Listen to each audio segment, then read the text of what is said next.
드디어 정바름이 드라마의 최종 복수격인 비서실장 최영신을 만나게 되었습니다. 더욱 놀라운 것은 최영신을 찾아갈 수 있었던 것이 데니얼 박사가 다음 프레데터라며 건네주었던 이것, 여기에 적혀있는 것이 최영신의 집 주소였던 것입니다.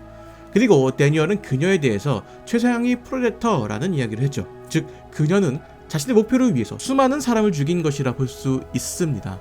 드라마 초반에 등장한 헤드헌터 한서준이 여러 사람들을 죽인 이유는 자신의 뇌이식을 성공하기 위함입니다. 그런 시선으로 바라본다면 한서준과 최영신은 같은 선상에 있습니다. 자신의 목표를 위해서라면 물불 안 가리는 성격인 것이죠. 그것이 사람을 죽이는 일이라 할지라도 말이죠. 결과적으로 데니얼이 말한 최상위 프레데터라는 표현이 정말 잘 어울리는 인물이라는 생각이 듭니다.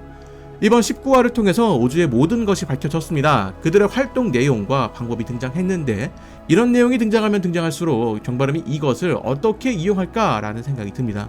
결과적으로 이 모든 것을 알려야 하는데 이것들을 알린다고 하더라도 그들을 제대로 처벌할 수 있을까 하는 이런 생각이 듭니다. 그래서 정바름이 비서실장을 찾아간 것일까요?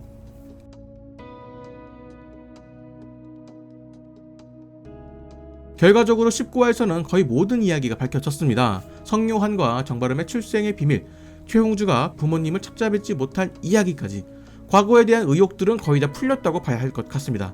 개인적으로는 최홍주의 이야기가 가장 인상적이었습니다. 자신이 동생을 버리고 혼자만 살아남았다는 그 죄책감 때문에 부모님의 얼굴을 보기가 어려웠다라는 이야기가 캐캐 묵은 때를 벗겨내는 듯한 느낌마저 들었습니다. 어릴 적에 느껴진 그런 감정이 나이가 들면서 시간이 너무 오래 지났다는 죄책감으로 변화하게 된다는 것을 보여준 것 같습니다. 시간에 따라서 그 죄책감이 다른 형태로 변화하게 되는 이야기인데 말로는 풀어내기 어려운 그런 감정과 상황이라는 생각이 듭니다.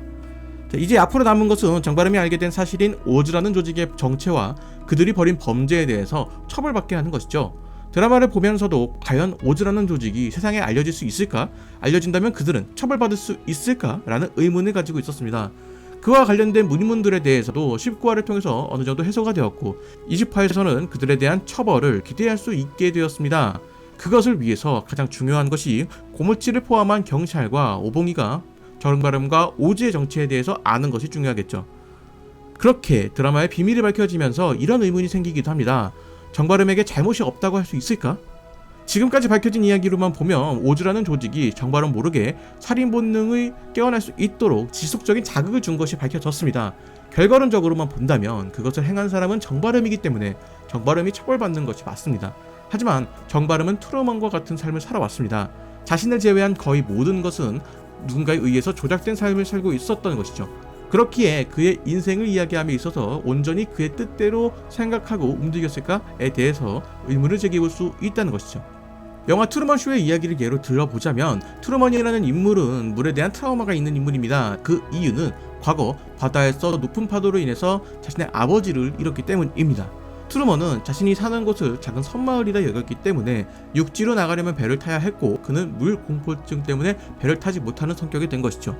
즉 제3자에 의해서 트루먼은 강제로 트라우마가 생성되었던 것이고 그로 인해서 트루먼은 마을에서 떠나지 못한 삶을 살게 된 것이죠.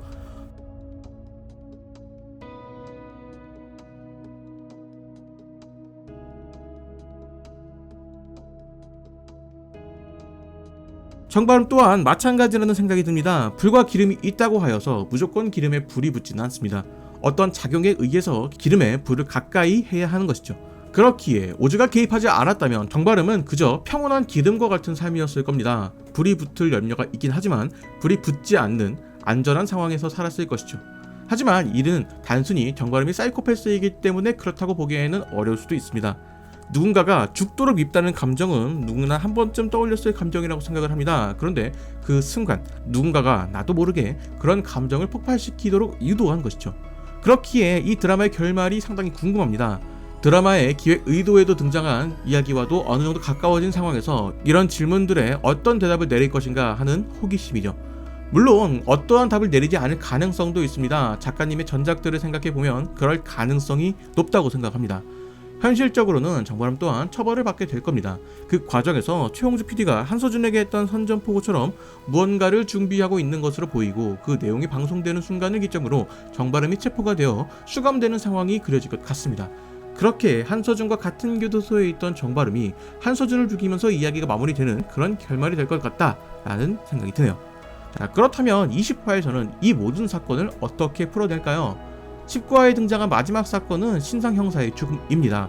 각자 정바름의 비밀을 수사하는 과정에서 신상 형사의 전화를 못 받게 되고 그로 인해서 신상 형사는 오즈에 의해서 죽게 되는 그런 상황이 펼쳐지게 되었습니다. 사실 이 형사는 신 형사에게 기회를 주었던 것일지도 모르겠습니다. 아무리 다른 조직에서 활동한다고 하더라도 오랜 기간 같이 일한 동료의 죽음을 바라는 사람은 없을 겁니다. 그렇기에 이 형사 또한 신형사 모르게 노트북을 훔쳐야 신형사가 살아있을 수 있다라고 판단을 한 것이고, 맥락도 없이 술 한잔 하자는 이야기를 하며 신상 형사에게 나름의 눈치를 줬다라는 생각이 듭니다. 나름 다행인 것은 고무치가 수사를 통해서 모든 것이 정바름 때문은 아니라는 사실에 어느 정도 접근하는 것으로 보이기 때문에 정바름이 도움을 받을 수 있는 창구는 아직 열려 있다고 생각이 듭니다. 하지만 오즈 또한 정바름의 약점인 오봉이를 잡고 있는 것이 문제입니다. 19화 예고편에는 등장했지만 19화에서 등장하지 않은 장면, 바로 오봉이가 어떤 창고에서 깨어나는 장면입니다. 아마 오즈가 오봉이를 납치하여서 여기에 가둔 것이 아닐까라는 생각이 듭니다. 참 이 사람들도 참 치사한 사람들이에요. 참. 그래서 저는 이전 영상에서 언급했던 것처럼 신상 형사의 아버지인 신성민 후보가 힘을 쓸 수 있을 것 같다라는 생각이 듭니다. 신상의 대사를 통해서 알 수 있는 것이 설문조사에서 1위와의 표 차이가 꽤나 많은 것으로 보이는데, 이번 사건을 통해서 신성민 후보에게 동정 여론이 형성되어서 득표수 1위를 하게 되는 것이 아닐까 하는 생각이 들기도 합니다. 물론 이것은 단순한 예측이긴 한데 신상 형사의 아버지가 괜히 대선 후보가 아닐 것 같습니다. 드라마 초반부터 비서실장과 대척점에 있는 사람으로 보였는데 마지막에 어떤 기능을 위해서 존재하는 것이 아닐까 하는 생각을 해봤습니다. 결과적으로 최홍주와 고무치, 신성민에 의해서 오즈의 정체에 대한 것이 밝혀지고 정바름은 속죄를 하는 마음으로 자수를 하며 교도소에 수감되는 이야기가 가능할 것 같습니다. 정바름이 범인도 맞고 처벌을 받는 것도 맞지만 이런 이야기로 흘러가게 되면 오봉이라는 인물이 어떤 역할을 하게 될지는 의문입니다. 그저 정바름에 의해서 너무 큰 상처를 받게 된 인물이라서 좀 안타깝다라는 생각이 드네요. 그래서 봉이를 위해서라도 바름의 죄가 조금은 덜어지는 그런 엔딩을 기대하게 되는 것 같습니다. 과연 드라마 마우스의 마지막은 어떤 마무리를 보여주게 될 것인지 저는 20화 리뷰로 돌아오도록 하겠습니다.